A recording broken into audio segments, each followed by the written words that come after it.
It's your boy John Henry, aka J Hen. Welcome to the podcast experience. Hey y'all, it's Amber and welcome to the podcast experience. What's going on, everybody? It's your boy Adrian, but you can call me AG, and it's the podcast experience. Hello everybody, how you doing? Welcome to the podcast experience. It's your boy Johnny. I'm Adrian. And I know you know somebody's missing. Amber's out handling some business, but she'll be back soon. But as always, Make sure you grace a veteran today, tomorrow, and yesterday by going to www.graceshomeofheroes.com. Make sure you purchase a shirt, make a donation. And today's guest is blazing the scene right now with hits like I Know You Feel This Fire, Hey. Honey, and Awesome. We got homegrown, hometown, legend, Mr. Josh Waters. Yes, sir. So like in the Yes, words sir. of Hov, would you please reintroduce yourself? How y'all doing, man? My name is Josh Waters. It's a pleasure and an honor for me to be here today I'm glad to next to have you. family. Today, this is more than an interview, more than a podcast. It's just a casual conversation with Yes, brothers sir. from the same, man. Yes, indeed. Respect. awesome. Yeah, but what we want you to do, if you don't mind, Yeah. please tell the viewers and the world about your journey. Okay. How you got to where you are. So I'm from Hattiesburg, Mississippi. You know what I'm saying? Born and raised, mom and dad both went to Hattiesburg High, grew up together. High school sweethearts type of thing. And my mom was actually like a vocalist around the time. And my brother was a musician. My dad, he did more of the like sports things, but I was always into something. And I was always trying to find my way or find a way to entertain the people that was around me, you know what I'm saying? And shout out to my mom, she was just always like adamant once she saw what was inside of me, and my brother too, but she always like pushed us in the direction to just do more, you know what I'm saying? Right. I think certain limitations from her life that were placed on her from whatever that may have been, whether it's having kids or business, financials, she tried her best to make or eliminate those type of things for us so that we can do it. Yeah. So me being who and how I am, bro, just the gumption and the drive to want more and do more.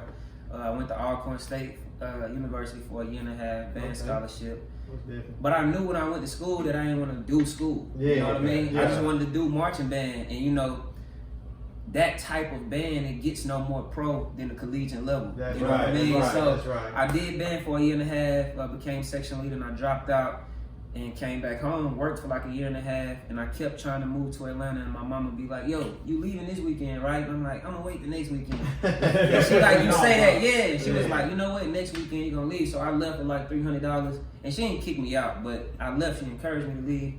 Like $300, packed up my Honda with all my stuff, man, and I moved out there, and was just couch hopping, you know what I'm saying? And that part of the stories get a little more cliche to me the more I run into people out there and just hear their experience. It's like, dang, you came out here the same way. Yeah. But just that drive, bro, that gumption, moving out there, had the opportunity to work with artists like Big Crit, he from Mississippi. The Money Harris, T.P.E son, he and I are really good friends. Tour with Jay Holiday, you know what I'm saying? The experiences, they continuing to grow and just expand, bro, and I'm just taking it as it comes. Who's some of the influence in your music that influence you music wise? Who's some of the artists that really give you that Yeah. So I grew up on like Jill Scott, Music Soul Child, Erykah Badu. But for me, actually, bro, I sing simply because I can. You know, like that's I always right. wanted to rap. You know what I'm saying? But Uh-huh. all of my partners who I came up doing music with, they was spitting. Yeah. And so I'm like, I don't think I can get busy with them niggas, but I can sing. Excuse me, Yeah. I can sing and they can't. So I gravitated towards artists like Big Crit, UGK. Yeah. You know my cousin Maine. Yeah.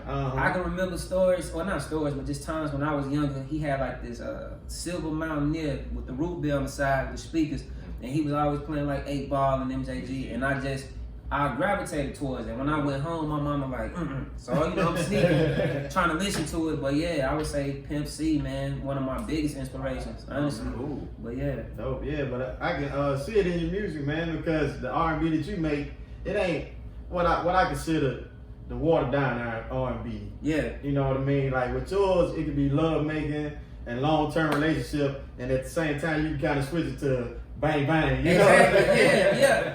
What I wanted to do, man, because we trying to figure that out. We have been for the longest. Like, how do we hone in on whatever Josh Waters sound is? Right.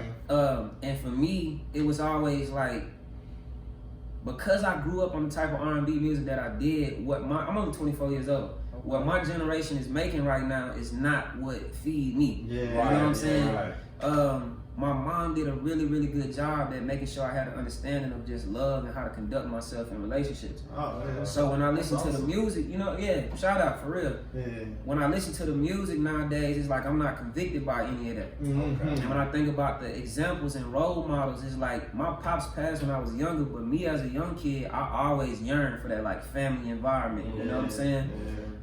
So I guess in my music, my goal and objective is just to like provide people with different narratives on how to give and receive love properly. You know what I'm saying? Right. So as respectful as I am, sex is still in the equation, especially if you love somebody. Right. So I just try to find a way to paint that picture without sexualizing the woman per se. That's right. Yeah. From a very heterosexual, like I just want young dudes who coming up to be able to see me and be like, I can do that, have the women without, you know, degrading them and so Right. so you know. Yeah, and to be honest with you, man, I see like the respect level for a woman. Yeah. But you can tell just by how you talk, how you appreciate your mom, Yeah. to where you appreciate other women. Exactly. You treat other women with that same respect. Exactly. You know what I mean? Exactly. And like I say, I hear it through your music and stuff like that, man. Yeah.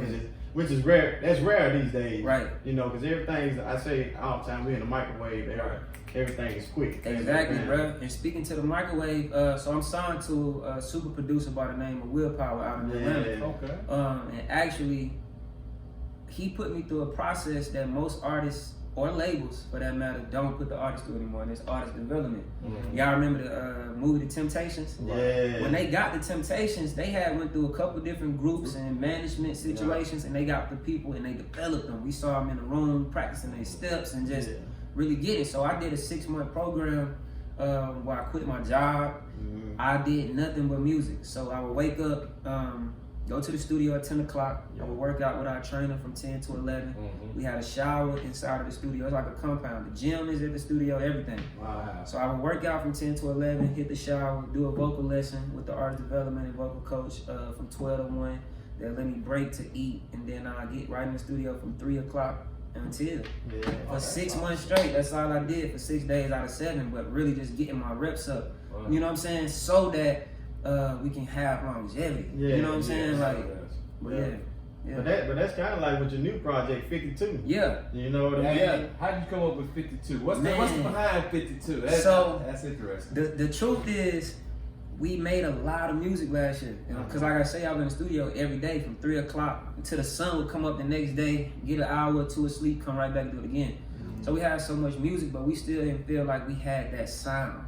We had a bunch of good records, you know what I mean? But that sound, that distinction between me and everybody else. So we was like, this isn't album material yet, but we can't just not get these songs to the people. You feel me? So one day Will was like, you know what? We gonna drop a record every week. And me and my manager agrees. We like, I bet.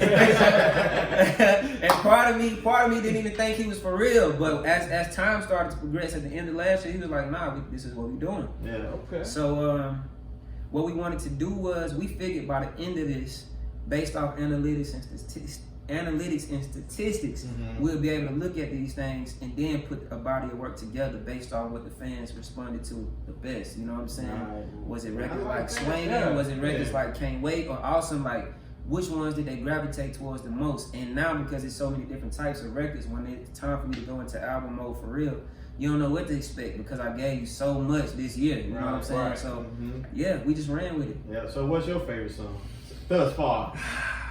Man, my favorite song thus far, that's a tough one. Oh man. I'ma say Swingin'. Swingin'? I'm gonna say Swingin' because Swingin' is like I'm saying, mentioning Pimp C and UGK, Swingin' is that outside of Ride, that was my first time trying to make a record that wasn't necessarily the typical R&B, but cannot achieve that same feeling that some of my records provide and give. You know what I mean? And I pride myself, man. I obviously got a female-heavy fan base. Yeah. But I want to be able to make the songs that dudes can ride around to without their girl in the car and feel comfortable still. You know what I'm saying? So Swingin', Swingin' for sure. Yeah, well, I listen to it all the time. With everything, Ride. Yeah. I gotta say, Ride, I give my top 3. Ride, I'm really feeling awesome. Yeah. Because it's like when you cut it on, and you trying to go about your day, and like get that extra motivation or that extra energy, right? Then when you listen to Awesome, you're like, I'm feeling awesome. Which was how so I wrote that song with 2 other writers, man. And when I walked into this session, these are people that's outside of my camp. Mm-hmm. So I ended up going over to their studio and working with them, things of that nature. But when I walked in, they was like, how you feeling today? And I'm like, awesome. Like, I'm feeling good. You know what I'm saying? I don't want to make a love song today. And that's how we got there. You feel me? So to see how people are getting convicted by the record, it means a lot to me, man. Yeah. Well, tell me this, for young artists up and coming that's trying to do, what advice you got to help them along the way? Because I know it's a process. It's not easy. You just don't jump in and I'm famous. What you got for these young artists? Because there's a lot of young artists that out there inspiring. You know, got something you can help them get along. And what's the cutoff age? Oh man, the cutoff age doesn't exist. Y'all would be shocked to know some of our favorite artists. You know that they never talk about their age because they be in 40s, in their 40s or upper 30s. You know what I'm saying? So there is no cutoff age, man. And the best advice I could give is trust the process. Mm-hmm. And man, I feel like we hear stuff like that so often, and it's like, that ain't what I'm looking for. You know what I'm saying? Tell me something for real. And it's like, nah, it's really that. Because it's different for everybody. You know what I mean? And I feel like expectations create disappointments. Because when you expect something, whenever that's not achieved or reached, now you let down or discouraged. So it's like, trust the process, don't expect anything, just go with it. You know, make your way to being present. Whatever that is like for you. Because whatever time frame you might have in your mind, I thought I was going to be on by 21, 22. I've been doing this since I was 14 years old. So whatever you might have in your mind, timeline-wise, that might not be in alignment with what God got for you. You feel me? So the only way to truly be, in alignment is to be in alignment with all of that. And then you can kind of let go of that pressure that you put on yourself with time and things of that nature. Money. It's very, very expensive to be an artist. Most people would say it take like 170 to break an artist, unless you know somebody who can just call and change your life today. You know what I mean? So it's trust the process, bro. Listen to them voices, man, and don't take advice from people, but intuition is a real thing. If you don't feel right, don't do it. That's it's that simple, man. But I see that you making moves that's like heavy on the scene, like as far as being a young black activist. Yeah, man. I'm just trying to. I was nervous about certain things that I could or would say publicly because I didn't want to go too far right or left in terms of being looked at more of an activist than my artistry. You know what I'm saying? Because I feel like I got so much time to where not a cutoff point, but I can say, you know what, it'll take 3 years to make another album. I'm gonna take this time and get out in the streets with the people. But I did want to put out like that video I did when all this stuff first started happening, just so people could have an understanding of where I was coming from. Like, it's not that I'm being silent. I'm gonna just say this and let people internalize it the way that they see fit, man. But I just want to be a voice, bro. Like, whatever that means. If you black, you don't necessarily have to be an artist. You don't have to play sports, man. But read something. Learn something about something. That thing that I feel like been tugging at your heart since you was a kid is like, find your way to go back to that space, because 9 times out of 10 that's what purpose is. You know, and I just want to be able to show people that through what I'm doing. That's right. And this kind of like our avenue, right? You know, this we reach who we reach, and we try to put out a word for those, to uplift and stuff like that. So, man, y'all doing it though. I was telling my moms, because she was sending it to me, and I'm like, man, I keep telling AJ I'm gonna go do it. I'm gonna go do it because I respect and appreciate what y'all doing, especially from down here. You know what I'm saying? Like, the one difference in me being in Atlanta versus here is the platform.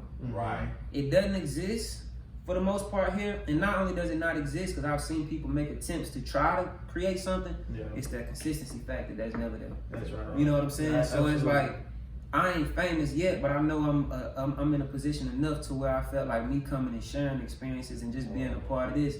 Once this blow up, we can look back at this episode. You know what I'm saying? Absolutely. Or just always be able to send the traffic over here. But I genuinely appreciate what y'all doing. Oh man, thank you. Yeah, for real. Appreciate you too, because I've been waiting to get this interview for Yeah.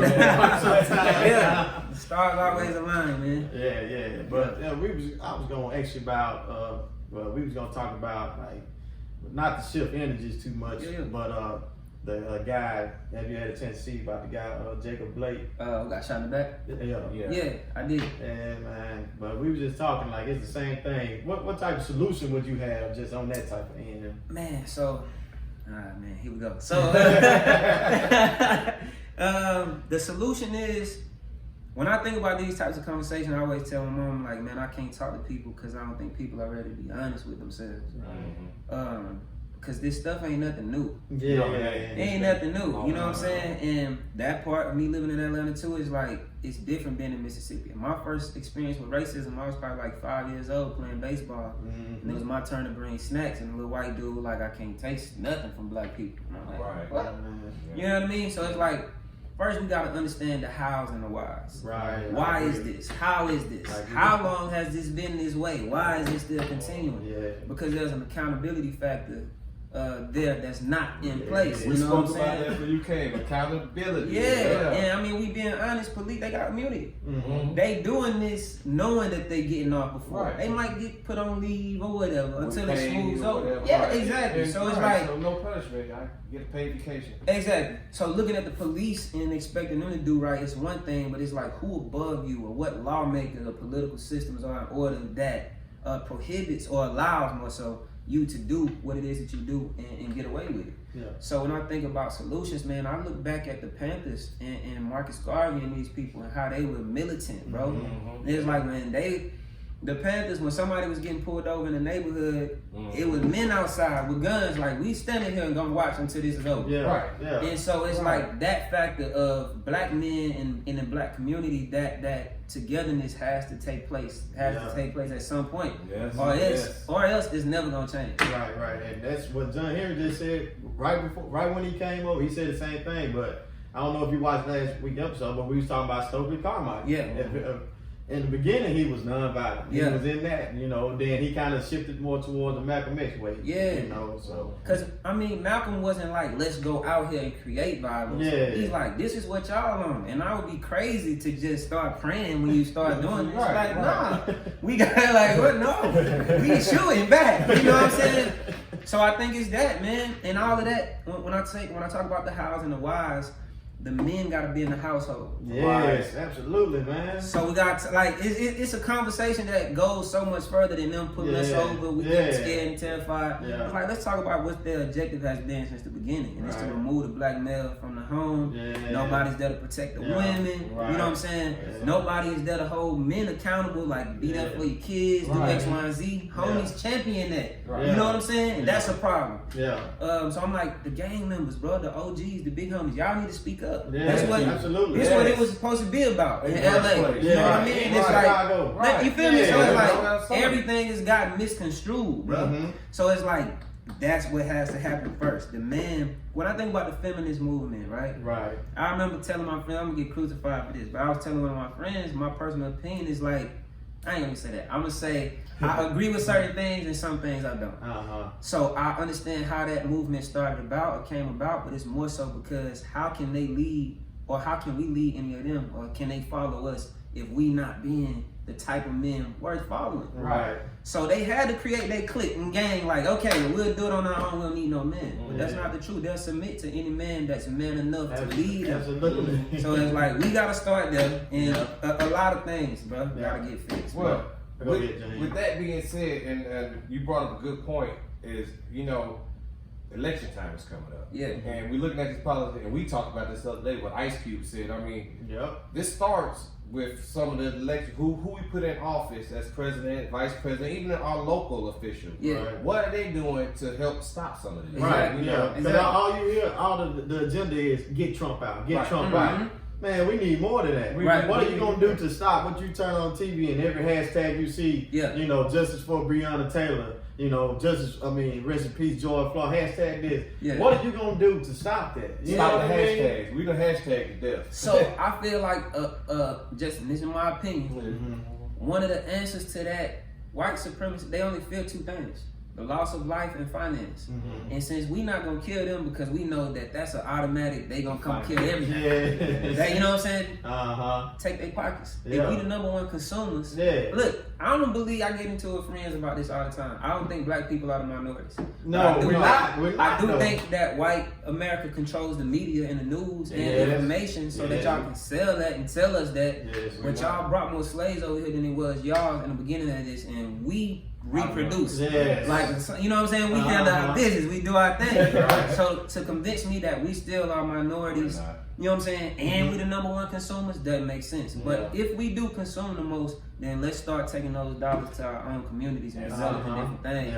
You know what I'm saying? And they're gonna feel it. But it's like you said, it started at the beginning in the household. Because you have to see, I seen an interview that my cousin sent me today from the author of Rich Dad Poor Dad. Yeah, I just got put on to that book. Man, it's interesting. And what he was talking about, you know, it starts in the mind. Right. That's where being poor comes from. Because, like you said, before anything can happen, you have to say it. Exactly. So you hear people say all the time, I can't afford that, or I can't do that. No. You know what I mean? The mind frame need to be, what can I do to get that? Right, give me a second, let me sit back and think what I need to come up with to get that. You know? And that's what we need to teach our kids. Yeah, man. But I got a PSA coming, I just told you, here it is the other day, so it's funny you said that. But it's just really teaching, you know, telling black men how to love their sons. Exactly. Tell your son that you love him. Because you don't want to wait till you're dead and he's like, oh, my dad, oh, you locked up and got 30 years and now you want to tell him you love him and stuff like that. Start now. You know, forget what everybody tell you. It ain't a soft move. Your son need to hear that from you so they won't go out in the street and try to, you know, find love from the OGs, you know, from different gang members and stuff like that. You know, so it starts from them, man. Right now, I'm consumed right now. but anyway, I'm you know, we touched on that. I want to kick it back to your career and stuff like that, man, and just tell you, man, you're doing an excellent job. Thank you. I support you 100%. Thank and by the way, go get this Joshua T-shirt. You want to tell them about that, man? I'm gonna get mine right after the show. No, so really, man, the shirts, we created that logo sometime last year, bro, and that was my way of trying to create a revenue stream. Okay. Especially when the pandemic hit. You know what I mean? And so I got a lot of people who support me, bro, the way that y'all do. And I was coming to a space of like, yo, how am I gonna eat off of this? Like, I'm putting out a lot of this music, but I gotta eat. You know what I'm saying? And like I say, we weren't able to go out and do shows because there was a certain level of revenue that was coming in from that. And not only that, but I wanted my fans to be able to have something that represented me, but that we can kind of share, you know what I'm saying, with the love that they have for what I'm doing. And so I was like, I'm gonna start here. So right now I'm in the process of kind of getting my merch and making it more personalized. Like I'm coming out with body butters, like his and hers. I got like hair oils coming out, like just things that are more or better reflections of who I am, so that my fans can kind of have something to attach to.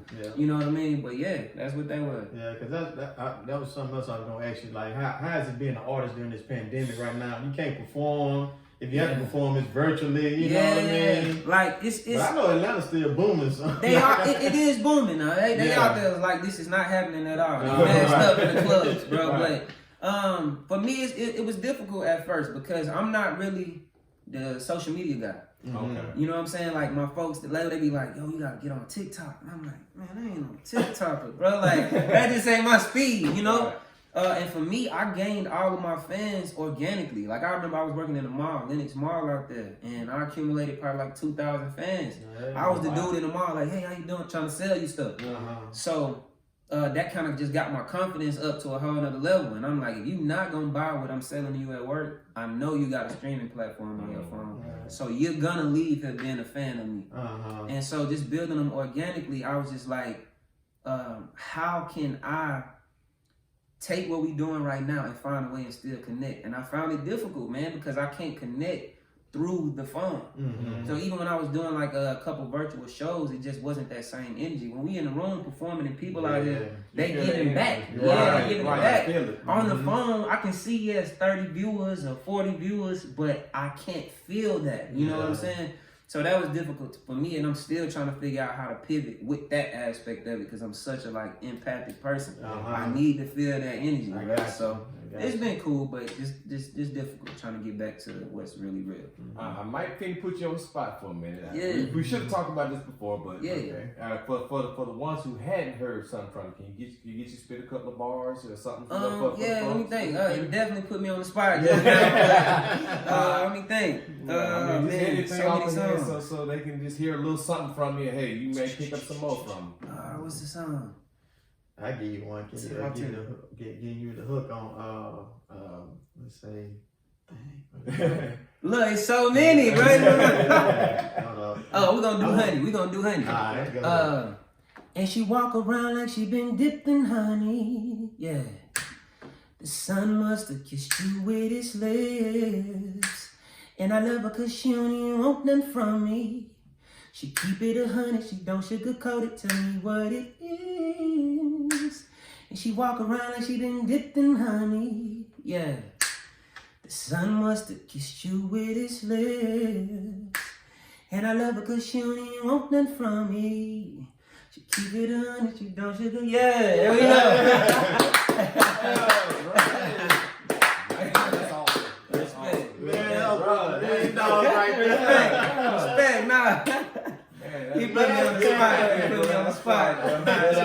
Hey, I want people to hear you. Yeah, there we go. I can sing in real life. Real life. Yeah. And on that note, we gonna end on that note. So, You know, but it's a blessing, man. We appreciate you coming. Yeah, through, thank man. y'all for having me. Through, Thank bro. you. You are a Thank talented y'all. young brother. I didn't realize you was that young, but bro, God bless you. Respect, You're, bro. you're talented. Respect. I see you doing big things. Yes, sir. Yes, Man, I indeed. appreciate Yes, that. indeed. And the crazy thing about it, the whole show, we always try to end with a quote. And the quote pretty much went what the show is about. Yeah. It says, the day you plant the seed is not the day that you start eating the fruit. Come on, That's man. it. Come on. So with that, man, y'all take that with you, man, and y'all be good. So Mask today- up. Yeah, mask up, man. Also, as you know, like, subscribe, leave your comments down there. We'll get back with you. And Yeah, man. And justice for Breonna Taylor, too, man. Yeah. Man. Respect. Yeah. we didn't get to it, but hey, where can we get your music at? Yeah. So you can find me on all streaming platforms: Apple, Spotify, Tidal, YouTube, Deezer, whatever it is that you listen to music to on your phone. Search the name Josh Waters, and something gonna pop up.